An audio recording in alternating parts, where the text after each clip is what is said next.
Good morning. It is a cold day here today in North Carolina.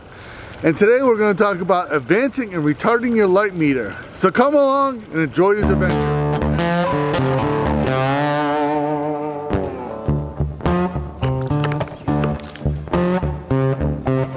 Well, a quick note on house cleaning. If you have been subscribed to my channel, you might have been unsubscribed to my channel. This is something that YouTube does. I don't know why, but can you just check below to see if you're subscribed, and if you're not subscribed, subscribe and select that notification bell. I want to thank you for doing that. Today I'm going to talk about light meters and how to use them. I think what my students, one of the hardest things for people to understand is how to use a light meter. And the light meters are built into the camera, and it's a dial in the back of your camera that goes from 0 to 3 or 4 depending on your camera on both sides. So you have a scale that goes 3, 2, 1, 0, 1, 2, 3. And how to use the light meters, it's set for 0 for most situations. But if you're a wildlife photographer, most situations are not normal situations.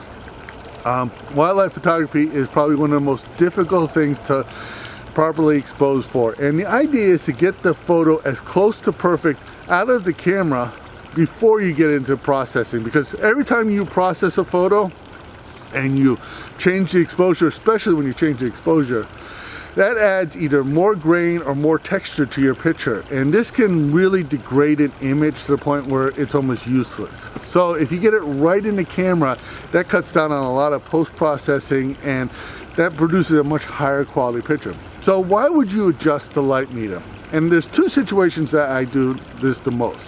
When I'm photographing birds up in a tree, or I'm photographing flying birds, in those situations I want to let more light into the camera, and this is not intuitive. The reason for it is, you were thinking, well, if you're shooting up in the sky, you got all the sky and all that light coming in.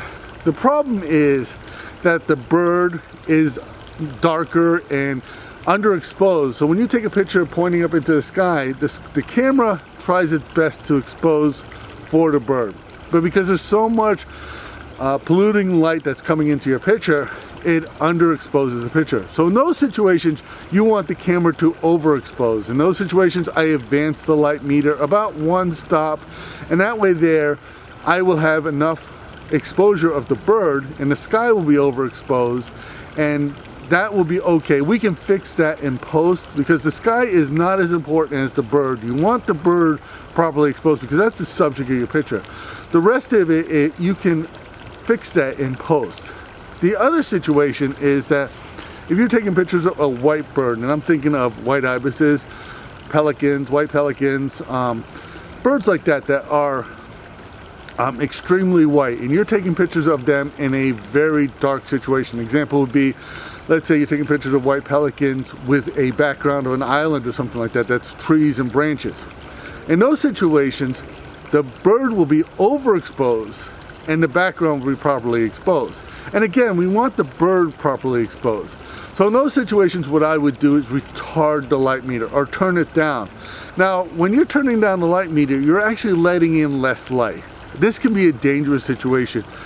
Fixing a picture that's overexposed is much easier than fixing a picture that's underexposed. So I don't usually retard the meter a full stop. I'll go like 1/3 of a stop, because like I said, you don't want to get in a situation where you take a picture and then you can't fix it in post.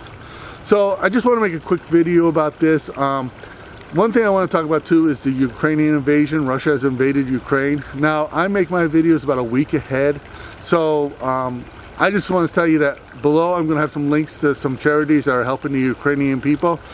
Please donate, help these people out. They've done nothing wrong, and they're being unjustly persecuted by the Russians, so please support the people of Ukraine.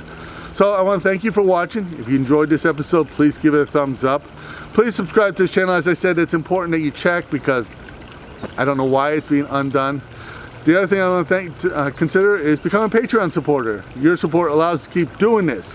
My name is Leahy. I want to thank you for watching.